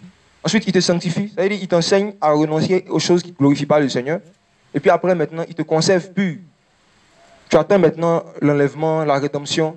Les morts en Christ ressusciteront. Après, nous, on va partir avec eux, tout ça. Sauver, il y a tout ça dedans. Mais c'est lié à ton obéissance au Fils, à Jésus-Christ, aux enseignements de Jésus. Maintenant, on dit, il veut que tous les hommes soient sauvés. Donc, il ne va pas prendre beaucoup de versets. Il veut que tous les hommes soient sauvés. Il dit même à Timothée de prier pour tous les hommes. Contrairement au pasteur dont je parlais, qui dit à la famille de prier, ne pas prier pour tous les hommes. De prier, demander au Seigneur qui sont ceux qui sont prédestinés à être sauvés, ceux qui ne sont pas prédestinés. Le Seigneur veut que ce soit tous les hommes. On va lire encore un passage où Jésus a dit. C'est dans Jean 3. Non, Jean 12 plutôt. Jean chapitre 12. Voilà. Verset 31 à 32. Les paroles du Maître lui-même. Maintenant est venu le jugement de ce monde. Maintenant le prince de ce monde sera jeté dehors. Et moi, quand je serai élevé de la terre, j'attirerai certains hommes à moi. Ah, tous les hommes. La même expression encore revient. J'attirerai tous les hommes à moi. Jésus a été clair, il était simple. Il veut que tous les hommes soient sauvés. Il veut que tous les hommes soient sauvés. Il veut que tous les hommes reçoivent la vie. Ça, c'est sa volonté. Maintenant, quelle est la volonté de tous les hommes là? Maintenant, tous les hommes, eux-mêmes, ils veulent quoi? La parole est claire sur le fait que si c'est Dieu, lui veut que tous les hommes soient sauvés. Maintenant, et tous les hommes, est-ce que tous les hommes veulent être sauvés? On va lire Deutéronome chapitre 30, à partir du verset 15. Je lis. Regarde, je mets aujourd'hui devant toi la vie et le bien, la mort et le mal. On va s'arrêter d'abord sur ce verset. Vous voyez que la vie et le bien sont liés. La mort et le mal aussi sont liés. Ça veut dire quoi? Comme dans Jean 36, c'est écrit, celui qui reçoit la vie, et puis après, il ne fait pas le bien, il vit dans le mal. Qu'est-ce qu'il attend? La mort. Depuis ce temps-là, hein, la vie est reliée au bien, à la pratique du bien. La mort aussi est reliée à la pratique du mal. Maintenant, qu'est-ce que le Seigneur dit au verset 19? J'en prends aujourd'hui à témoin les cieux contre vous. J'ai mis devant toi la vie et la mort, la bénédiction et la malédiction. Choisis donc la vie afin que tu vives, toi et ta postérité. Choisis donc la vie. Donc ça veut dire quoi? Jésus veut attirer tous les hommes à lui. Jésus veut que tous les hommes soient sauvés. Il veut donner la vie à tous les hommes. Maintenant, chacun va faire son choix. Et c'est le choix que chaque homme va faire qui va déterminer son éternité. C'est le choix que chacun va faire qui va déterminer où il va aller après la mort. Le choix. La vie, Dieu ne nous impose pas. C'est un choix. Le Seigneur ne nous impose pas le salut. Il ne nous impose pas l'entrée au royaume. Pour dire que même si tu fais le mal, ce que tu vas faire, Dieu va se débrouiller, il va te rattraper à la fin. Et puis tu vas venir. Non. La parabole du fils prodigue, le fils prodigue, c'est le père qui allait le chercher. C'est le père qui allait le chercher. S'il était resté là-bas, qu'est-ce qui allait lui arriver? S'il était resté là-bas, il allait mourir. C'est parce qu'il a recommencé à venir maintenant que le père aussi, quand il était en chemin, est reparti vers lui. Il y a un pas d'abord qu'il a fait. Et le Seigneur ne va jamais rejeter un pécheur repentant. Qu'il ait été chrétien ou qu'il n'ait jamais été chrétien. Quelqu'un qui a commis un péché, je veux dire, quelqu'un qui commet un péché et puis qui se repent. Le Seigneur ne va pas le rejeter, il va ouvrir ses bras, c'est un père, c'est le père. Il va lui pardonner. Mais le problème avec la pratique du péché, c'est quoi? C'est qu'arrivé un moment, pour ceux qui ont l'Esprit de Dieu, quand tu pêches, le Seigneur t'interpelle, tu continues. Tu pêches, tu continues. Tu pêches, tu continues. Arrivé un moment, ça va devenir normal à tes yeux. Et l'Esprit de Dieu va arrêter de contester avec toi. Il ne va plus te convaincre de pécher par rapport à ce point-là. Et qu'est-ce que tu vas faire maintenant? La connaissance des Écritures que tu as là, tu vas prendre ça maintenant pour justifier maintenant ce péché. C'est pour cela que Jésus a dit à ses disciples, prenez garde que la lumière qui est en vous ne devienne pas ténèbres. La lumière, c'est quoi? C'est les éclairages. C'est la parole. Ça peut devenir ténèbres. C'est-à-dire, tu peux commencer à prendre la parole pour justifier les œuvres des ténèbres maintenant. Tu peux utiliser les Écritures maintenant pour glorifier les ténèbres. Et pour arriver à ce point-là, c'est que vraiment, tu ne t'es pas laissé convaincre du péché par le Seigneur. L'endurcissement. Tu t'endurcis à un point où la chose est devenue normale. Et non seulement c'est devenu normal, mais c'est devenu biblique. Comme la polygamie. Et certaines personnes, on a vu les vidéos. Il a commis là. Je suis sûr que le gars, il a commencé d'abord par un adultère. Après 2. Après 3. Au lieu de se repentir, de se confesser, de venir chercher de l'aide auprès des autres membres du corps, il s'est assis et puis il s'est dit, bien, j'ai la lumière, j'ai les Écritures, il faut que moi-même je puisse m'aider. Donc il a pris des versets comme ça et il a élaboré une doctrine qui justifie la polygamie. Comme un jeune que j'ai rencontré il y a quelques mois, j'en ai parlé plusieurs fois, qui a élaboré une doctrine très bien élaborée où il justifie la masturbation. Il démontre avec les Écritures que ce n'est pas un péché en fait. Démontrer Si tu n'es pas assis et que tu ne te laisses pas conduire par le Seigneur, que tu écoutes avec ton cerveau, à te prendre. Ce qui dit est logique. Mais le but, c'est quoi? D'enlever la crainte de Dieu par rapport à ce péché. C'est comme ça, sa lumière est devenue ténèbres. Il prend la connaissance qu'il a maintenant pour pratiquer les œuvres des ténèbres. Et ça peut arriver à chacun de nous. Tout part de quoi? L'orgueil. Le fait de ne pas s'humilier devant Dieu, quand Dieu, d'une manière ou d'une autre, nous montre qu'on est dans l'erreur. Le fait de ne pas chercher le brisement auprès du Seigneur, demander au Seigneur de vraiment nous aider à abandonner ce qu'il nous reproche. Je parle de ceux qui sont chrétiens. L'orgueil. C'est l'orgueil qui précède la chute. Ce n'est pas la faiblesse qui précède la chute, c'est l'orgueil. L'orgueil. Une attitude de cœur. Où je te dis que tu ne peux jamais avoir tort. Tu as raison. C'est les gens qui ne te comprennent pas. Sinon, tu as raison. L'orgueil. Si tu es un chrétien et que tu as l'habitude d'être blessé, quand il y a des échanges avec des gens de ta famille au bureau, parce que je dis qu'ils ne te comprennent pas, tu es orgueilleux. Parce que quand tu n'as pas raison, tu dis les gens ne te comprennent pas. Mais quand tu as raison, tu dis voilà, ils te comprennent. C'est un cœur que le Seigneur n'aime pas. Et voici, la vie c'est un choix. Rentrer au ciel, c'est un choix. Le Seigneur nous a choisis pour nous donner la vie éternelle. Maintenant, nous-mêmes, nous devons choisir si on veut rentrer là-bas ou pas. Si on veut conserver cette vie-là par la sanctification. C'est un choix que chacun doit faire. On va lire peut-être 2 derniers passages, puis, à cause du temps, peut-être je vais m'arrêter là. On va aller dans Hébreux chapitre 10. À partir du verset 25, que je lis. N'abandonnons pas notre rassemblement comme c'est la coutume de quelques-uns, mais exhortons-nous les uns les autres, et cela d'autant plus que vous voyez approcher le jour. Car si nous péchons volontairement, nous qui, les chrétiens, nous qui avons l'Esprit de Dieu, car si nous péchons volontairement après avoir reçu la connaissance de la vérité, c'est-à-dire le Saint-Esprit, la connaissance de la vérité, il ne reste plus de sacrifice pour les péchés, mais une attente terrible du jugement et de l'ardeur d'un feu qui doit dévorer les adversaires.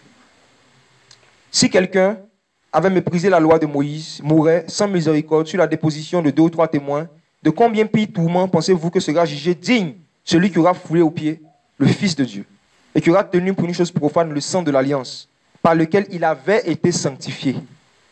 Le sang de l'alliance par lequel il avait été sanctifié et qui aura outragé l'esprit de grâce. Car nous connaissons celui qui a dit « C'est à moi que la vengeance, le même mot revient encore, la vengeance appartient. Et je rendrai l'appareil, dit le Seigneur encore. Le Seigneur jugera son peuple. » Verset 29, on dit clairement que quelqu'un qui a déjà été sanctifié peut retourner encore recommencer à pécher volontairement. Donc que celui qui croit être debout prenne garde de tomber. La victoire que Dieu t'a fait la grâce d'avoir si c'est un péché ne doit pas te pousser à regarder les autres comme si tu es au-dessus d'eux. Philippiens 2, 3. Paul dit que de regarder les autres comme si c'était au-dessus de nous. Et que si quelqu'un veut se glorifier, qu'il fasse ça par rapport à quelqu'un, par rapport au Seigneur, par rapport à lui-même. Il faut comparer ta sanctification avec pour Jésus.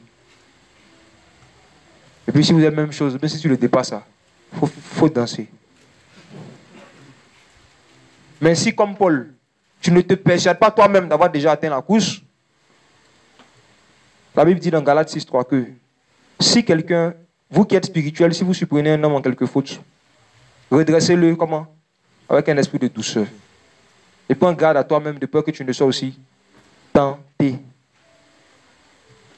La tentation, le fait d'accepter la tentation, bien de céder, en général, ça vient d'une mauvaise compréhension, bien une fausse compréhension de l'amour de Dieu, bien de la grâce de Dieu. Satan est venu tenter Jésus. Tu peux te jeter au-dessus de la montagne. Il a écrit, il va ordonner à ses anges de peur que ton pied ne heurte contre une pierre.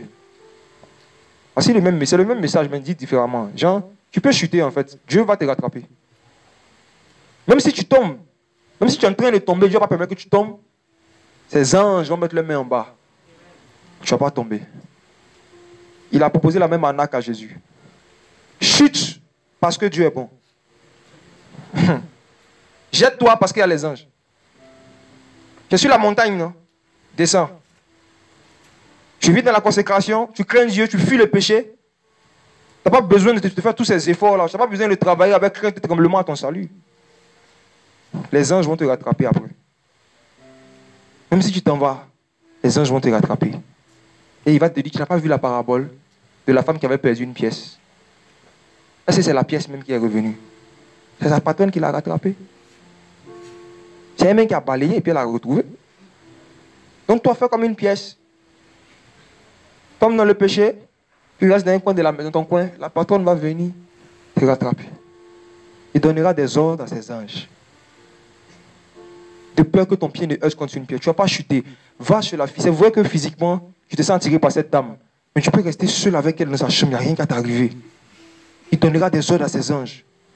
De peur que vous vous collez. Va. Tu sais que tu as un problème avec l'alcool. Va à un mariage. Va à un anniversaire, va à une fête. Prends un seul verre. Dieu n'a jamais permis que tu boives avec un casier. Jamais. Si tu as commencé avec un seul verre, il donnera des ordres à ses anges. De peur que tu ailles jusqu'au casier. Ça fait rire peut-être, mais c'est le combat qui se passe dans la tête de beaucoup de chrétiens. Ils sont tentés comme ça, avec des écritures. La tentation, c'est quoi? La tentation pour quelqu'un qui a la connaissance, c'est avec la connaissance. Ou en fait, c'est des enseignements qui vont venir te faire déchoir de ta fermeté. Te pousser en fait à diluer ta discipline. À diluer la crainte que tu as du Seigneur. J'ai déjà entendu un témoignage chrétien. Il dit, Seigneur, j'arrive plus à tenir. Seigneur, je vais faire. Je vais faire. Je ne veux pas qu'il fasse là. Il faut permettre que quelqu'un rentre dans la chambre. Oui, il y a des frères qui ont vécu ça. C'est vrai. Seigneur, il n'arrive pas à tenir. Il me masturber, Seigneur. Je ne veux pas que le fasse. En tout cas, quelqu'un n'a qu'à taper à la porte. Donnera des ordres à quelqu'un pour venir taper de peur que ta main ne heurte. Voilà. Et si Jésus avait sauté, parce qu'il avait dit qu'il ne peut pas perdre son salut, il va envoyer des anges. S'il avait sauté, Christ homme, s'il avait sauté, nous tous en serions morts. Pourquoi? Parce qu'il y avait des milliers de gens qui allaient écouter sa doctrine et qui allaient faire comme lui. L'enseignement, ce n'est pas seulement les discours, c'est les œuvres. Et ce que tu pratiques, c'est ce que tu crois. Et ce que tu crois, tu vas forcément finir par le pratiquer. Et il y a beaucoup de gens sincères qui ont été tentés par l'ennemi et qui ont perdu la discipline, la consécration que Dieu leur avait donnée. La consécration, la crainte de Dieu, la fermeté, là, c'est le récipient que Dieu utilise pour déverser l'onction. Quand il n'y a pas la crainte de Dieu, il n'y a pas de mouvement authentique de l'Esprit du Seigneur. Parce que l'ange de Yahweh campe autour de ceux qui le craignent. Ça veut dire qu'une fois qu'on a enlevé la crainte, il n'y a plus de mouvement de l'Esprit. Satan le sait. Et quand il veut éteindre le réveil, quand il veut pousser les chrétiens à éteindre l'Esprit, il va commencer à leur donner des raisonnements qui s'opposent à la crainte de Dieu. L'ange de Yahweh, ou encore l'Esprit du Seigneur, il campe où il y a la crainte. Il campe autour de ceux qui le craignent. Et plus, personnellement, toi-même, tu grandis dans la crainte de Dieu, et plus la présence du Seigneur qui est avec toi, l'intensité du mouvement de l'Esprit qui est avec toi devient de plus en plus fort. Frère, c'est pas pour parler de nous, mais il y a des témoignages. Quand tu obéis au Seigneur, surtout par rapport aux séparations, à des choses, quand tu obéis au Seigneur, je vous assure, tu peux être là, et puis tu viens juste rendre visite à quelqu'un. Et puis la personne, la gloire de Dieu tombe sur lui. Et toi, je te demande, mais qu'est-ce qui se passe? Ou quelqu'un avec toi, avec assis, tu le regardes et puis il pleure. Et tu lui dis, pourquoi tu pleures? Ça m'est arrivé le mois passé. Il vient à mon bureau, il était assis. J'étais en train de parler de quelqu'un, un témoignage. Non, il est allé dans tel village, le chef là, vraiment et tout. Puis après, en tout cas, ce qu'il dit, ça ne faisait pas pleurer. Il regarde à côté de moi, il était dans mon bureau. J'ai dit, mais qu'est-ce qui se passe? Il n'a pas pu parler pendant environ 2 minutes, il pleurait. Et après, il m'a dit, je jouais avec le péché. J'ai couché avec une fille. Mais j'ai dit, mais où est le lien entre ça et puis ce que tu nous as dit? Le Seigneur m'a dit, l'ange de Yahweh campe tous de ceux qui le craignent. Et cette présence-là, c'est ça que l'ennemi veut nous enlever. Et cette présence-là qu'il y avait dans l'église de Corinthe, où Paul disait que si l'église entière, pas l'église mélangée, l'église entière se réunit, et qu'il y a quelqu'un au milieu de vous qui est un non-croyant, si tous prophétisent, les pensées de son cœur sont dévoilées, il va reconnaître que le royaume est au milieu de vous. Il va reconnaître que Dieu est au milieu de vous. plus la crainte de Dieu va grandir dans le cœur des véritables enfants du Seigneur, le mouvement de l'Esprit sera fort. Et ceux qui sont au milieu de nous, qui ne veulent pas aller au ciel, qui veulent encore blaguer avec le monde, ils ne vont plus nous supporter. Et les gens qui ont soif de la vérité, les gens qui veulent vraiment expérimenter le salut de Dieu, qui veulent voir le salut de Dieu, qui veulent voir Jésus, qui veulent expérimenter Dieu, le Seigneur va les attirer par foule. Il faut que la fausse foule parte. La foule qui vient manger les pains et les poissons, là, les gars, on a qu'à leur dire que celui qui ne mange pas la chair et puis le sang ne peut pas rentrer. Et si c'est pour ça qu'ils se retirent, ceux-mêmes qui restent, on dit, et vous ne partez pas. Et le peu qui va rester là, c'est eux qui vont dire aux gens, répentez-vous. Et il y aura 3000 conversions après. La plénitude d'huile sale n'est pas la preuve de la présence du Seigneur quelque part. La synagogue était plus remplie que la chambre haute. Il y avait environ 120 personnes là-bas. Environ. Synagogue, milliers. Les gens venaient d'Éthiopie, tout ça. Comment il y a le réveil? Ah, parce que les gens voyagent pour venir quelque part qu'il y a le réveil. Hein? Ah, il est éthiopien. Hein? On dit qu'il a quitté l'Éthiopie pour venir adorer à Jérusalem. Maintenant, il vient, on dit, bon, c'est que tu lis, tu comprends. Tu ne comprends pas. C'est ça qu'on vit aujourd'hui. Les gens voyagent. Il faut dénoncer le tourisme évangélique. On va gaspiller de l'argent dans des billets d'avion pour aller écouter des choses qu'on sait déjà. Et puis revenir, et puis demander, bon, c'est que tu lis, si tu comprends. Je ne comprends pas. Éthiopien. Craignons Dieu. On veut expérimenter le réveil. Voici ça, voici la clé, la crainte de Dieu. Chacun de nous, pour la plupart, Dieu a des choses à nous reprocher. Que chacun s'humilie devant Dieu. Pour ceux qui savent qu'ils n'ont pas les habits de noces, qui savent qu'ils pratiquent encore le péché, ils n'ont pas renoncé à leur passion mondaine, ils vivent encore dans les passions mondaines. C'est le temps. Je vais terminer par un passage dans l'Apocalypse.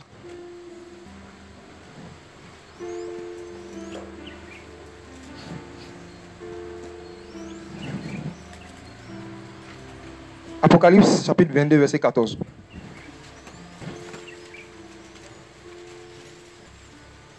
Apocalypse 22, verset 14. Je lis.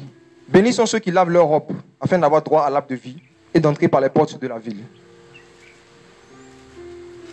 Ceux qui n'ont pas de robe, ceux qui n'ont pas l'Esprit du Seigneur, demandez-lui. Ceux qui ont déjà reçu Christ, qui ont revêtu Christ, comme il dit, le temps est fini. Mais il a trouvé des versets où Ésaïe prophétisait que les prêtres, les sacrificateurs du Seigneur allaient être revêtus du salut. Ils allaient porter les vêtements du salut. Et puis Paul revient dessus. Paul dit que nous qui avons été baptisés en Jésus-Christ, nous avons revêtu Christ. Maintenant, ce vêtement-là, il peut se salir. Comment? Par le péché. Et là, ceux qui lavent leur robe, ceux qui se sanctifient, ceux qui se remettent en cause. Heureux ceux qui se remettent en cause, afin d'avoir droit à l'arbre de vie. Heureux ceux qui se remettent en cause. Tu veux être heureux? Accepte de te remettre en cause. Accepte que même les gens te remettent en cause. Tu seras heureux. Si c'est qui t'ont reproché, quand tu vas regarder, tu vas voir que c'était faux, ça va t'encourager. Mais si tu rentres dedans de toi-même, tu vois que c'est vrai, ça va te briser. Le brisement, c'est ce que Jésus veut qu'on expérimente avant son retour.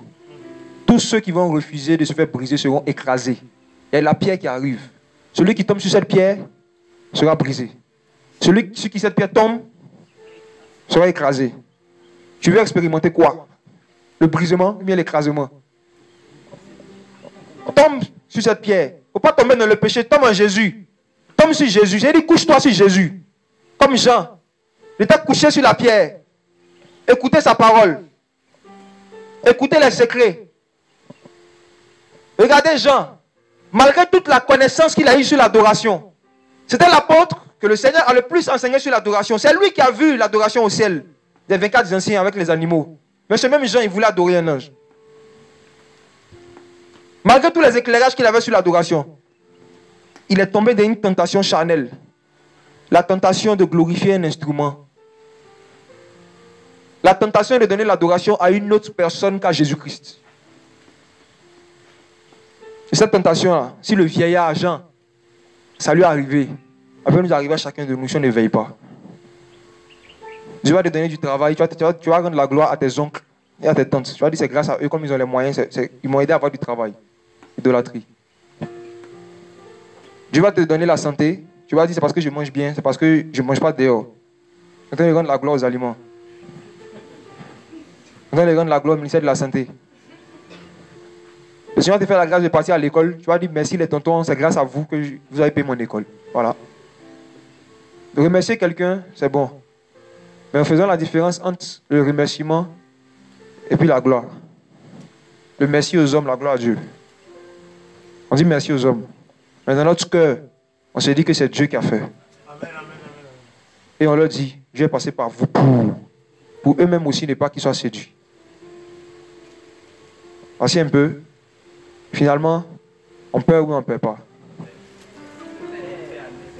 Craignons Dieu. Craignons Dieu. Craignons le Seigneur. Et j'exhorte vraiment chacun à beaucoup aussi d'amour pour les gens qui se trompent. C'est pas parce que quelqu'un a fait une erreur que ça veut dire qu'il n'est pas de Dieu. On reconnaît ceux qui ne sont pas de Dieu dans le fait qu'ils persistent dans l'erreur, persistent dans l'égarement. Mais nous tous, moi-même, il me rappelle, il donné un cas pratique. Voilà. Moi-même, quelques mois, était le frère Joël. On partageait quelque part, et puis j'ai dit comme ça que l'apôtre Pierre était dans l'hypocrisie et que Paul est venu le trouver en train de pratiquer l'hypocrisie et tout. Il est sorti ça comme ça. 2 jours, même quelques jours après, le frère m'a appelé, il m'a dit, ok, la dernière fois on parlait, tu as dit quelque chose. Par rapport à ce que tu as dit en fait, je suis revenu dessus et que l'hypocrisie c'est un péché. Celui qui dit que l'apôtre Pierre pratiquait l'hypocrisie, j'entends dire qu'il pratique le péché et c'est grave. Et quand on lit le verset, on voit qu'en fait il ne pratiquait pas. On dit que c'est quand il a vu venir, ce qu'on lui reprochait, c'est le fait de s'être caché. On dit c'est quand il a vu venir les autres frères et tout, qu'il s'est caché. Donc on voit dans le verset, dans le contexte, qu'il a manifesté cette attitude de se cacher là seulement une fois devant Paul et puis Paul l'a repris. Donc tu vois, là j'avais fait une erreur. Imaginez-vous si tu es venu dire ça quelque part. L'apôtre Paul a pratiqué. Moi il parlait comme ça. Mais ceux qui sont ici qui aiment le péché, qui ont vu, ah, j'ai vu même Pierre était esclave du péché. Youpi, on est sauvé. J'aurais pu faire ça. Ça nous arrive à nous tous. Jacques dit que nous bronchons tous en parole. Mais comment on reconnaît l'esprit de la vérité et l'esprit de l'égarement? L'esprit de l'erreur. C'est que tu vois l'erreur et tu vas vouloir persévérer dedans. Et en ce moment-là, prenons garde. C'est tellement facile de quitter sur le chemin et toi y recevoir. C'est tellement facile. J'aimerais qu'on prie. S'il y a des personnes qui sont ici et qui dans votre cœur n'avaient pas l'assurance, n'avaient pas ce témoignage que vous êtes enfant de Dieu, que vous ne l'avez jamais eu, vous pouvez donner votre vie à Jésus. C'est possible de donner sa vie à Jésus sans forcément venir devant. Moi, c'est comme ça que je me suis converti. Si tu es ici et que dans ton cœur, tu n'as jamais expérimenté la délivrance par rapport à l'esclavage du péché, tu as toujours aimé le monde, tu as toujours pratiqué le péché en secret, tu n'as jamais vraiment expérimenté cette véritable conversion. Aujourd'hui, là, Jésus est au milieu de nous. Tu peux lui parler là où tu es, il va t'écouter. Si tu crois de tout ton cœur et que tu confesses de ta bouche que Jésus peut te délivrer des morts, peut te délivrer du péché, c'est par la foi qu'on obtient ce salut-là, cette vie éternelle-là. Il faut avoir la foi que quelle que soit la manière dont ce péché-là te tient, là, le Seigneur peut te délivrer. Il n'y a pas un péché qui est plus puissant que Jésus. Il faut être sincère envers le Seigneur. Et deuxièmement aussi, ceux qui sont ici, qui voyez que vous avez reçu un jour cette robe, les vêtements, là, ces vêtements se sont salis. Sanctifions-nous. Simplement pour être simple chrétien rétrograde. Tu as recommencé encore à jouer avec les passions mondaines, à être dans le péché. Le Seigneur nous appelle à la repentance. Le Seigneur nous appelle à l'humilité devant lui. J'aimerais demander vraiment à chacun de prier par rapport à ça. Que chacun prie en fonction de ce qu'il a compris, en fonction de ce dans quoi il s'est retrouvé. Donc prions.